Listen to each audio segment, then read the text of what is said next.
জয় শ্রীকৃষ্ণ। রাধে রাধে। বন্ধুরা, জ্যৈষ্ঠ মাসে ভুল করেও খেতে নেই এই একটি খাবার। এতে শরীরে রোগ ব্যাধি বৃদ্ধি পায়।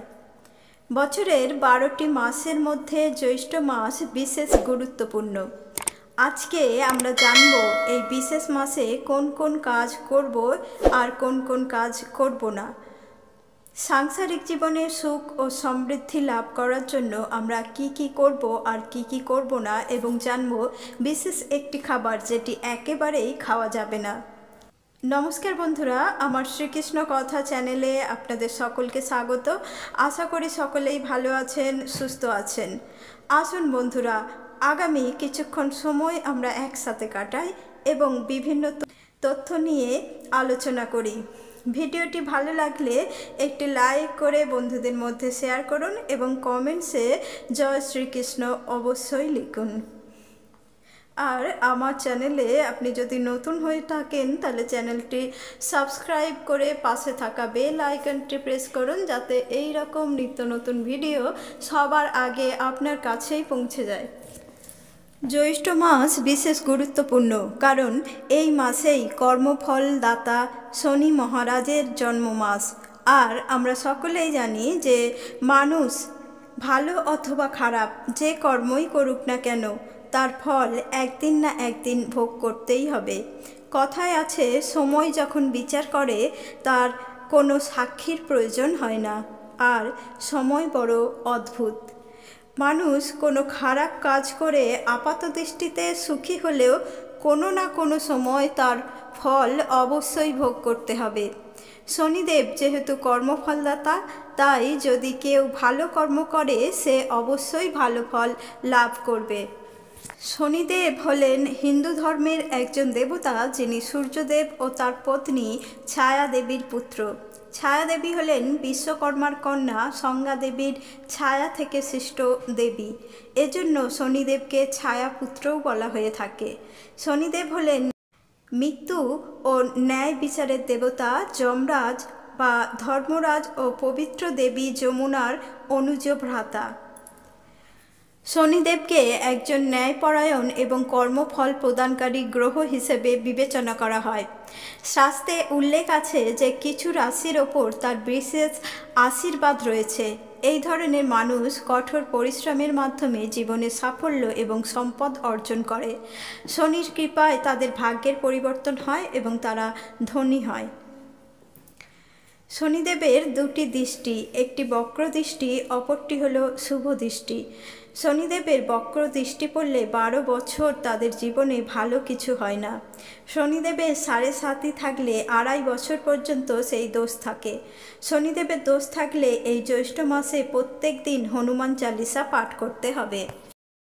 কারণ শনিদেব নিজে বলেছেন যে যারা হনুমানের ভক্ত হবে, যারা হনুমানের পুজো অর্চনা করবে, তাদের ওপর আমি কোনো খারাপ প্রভাব ফেলব না। যে ব্যক্তি 11 মঙ্গলবার হনুমান চালিসা পাঠ করতে পারবে তার জীবনে কোনো দিন শনির প্রভাব খাটবে না এবং শনির দোষ থাকলে তাও কেটে যাবে। জ্যৈষ্ঠ মাসে সম্ভব হলে যে কোনো মঙ্গলবারে হনুমানের পূজা করতে পারেন। এই মাসে প্রতিদিন সূর্য দেবতার উপাসনা বা সূর্য প্রণাম করলে খুবই শুভ ফল দান করে। বৈদিক জ্যোতিষশাস্ত্র অনুসারে শনি হলেন কর্মফলের দেবতা। এই কারণেই শনিকে সবাই ভয় পায়। শনির দশা চললে জীবনে বিপর্যয় নেমে আসে। শনি কারো জন্মছকে অশুভভাবে অবস্থান করলে সেই ব্যক্তির জীবনে শনির দশা নেমে আসে। শনির দশা কাটাতে মহাদেবের আরাধনা করা অত্যন্ত শুভ ফলদায়ক। আপনার জীবনে যদি শনির দশা চলে তাহলে শিব সত্য এবং শিব পঞ্চকসারী মন্ত্র পাঠ করলে উপকার পাওয়া যায়।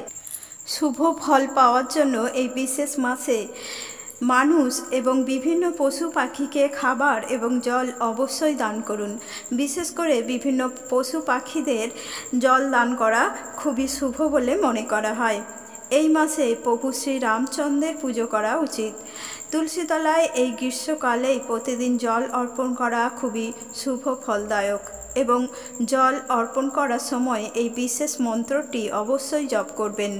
ওম গোবিন্দ বল্লভং দেবীং ভক্ত চৈতন্যকারিণম স্নাপয়ামি জগদ্ধাত্রী বিষ্ণু ভক্তি প্রদায়িনম। এইভাবে প্রতিদিন তুলসী দেবীকে জল অর্পণ করলে সংসারে সৌভাগ্য বৃদ্ধি পায় এবং দুর্ভাগ্য নাশ হয়। এইভাবে জল অর্পণ করলে লক্ষ্মী ও নারায়ণ দুজনেই সংসারে অবস্থান করেন। এই মাসে তুলসী তলায় প্রদীপ দান করাও বিশেষ শুভ বলে মনে করা হয়। যে ব্যক্তি প্রতিদিন তুলসী তলায় প্রদীপ দান করেন তার সংসারে ধীরে ধীরে লক্ষ্মী বৃদ্ধি পায়, দারিদ্রতা দূরীভূত হয়ে ধনসম্পদ বৃদ্ধি পায়। জ্যৈষ্ঠ মাস হলো রসালো ফলের মাস এবং পবিত্রতম মাস। এই মাসে বেশি বেশি করে ডাব, ফলের জুস ইত্যাদি পান করুন এবং যেসব রসালো ফল অর্থাৎ আম, লিচু, তরমুজ, জামরুল ইত্যাদি রসালো ফল পাওয়া যায় তা বেশি করে খাওয়ার চেষ্টা করুন। যদি সম্ভব হয় তাহলে প্রথমে এই সব ফল ভগবানের উদ্দেশ্যে নিবেদন করে তবেই প্রসাদ হিসেবে গ্রহণ করুন। এতে সহজেই ভগবানের কৃপা দৃষ্টি লাভ করা সম্ভব হবে।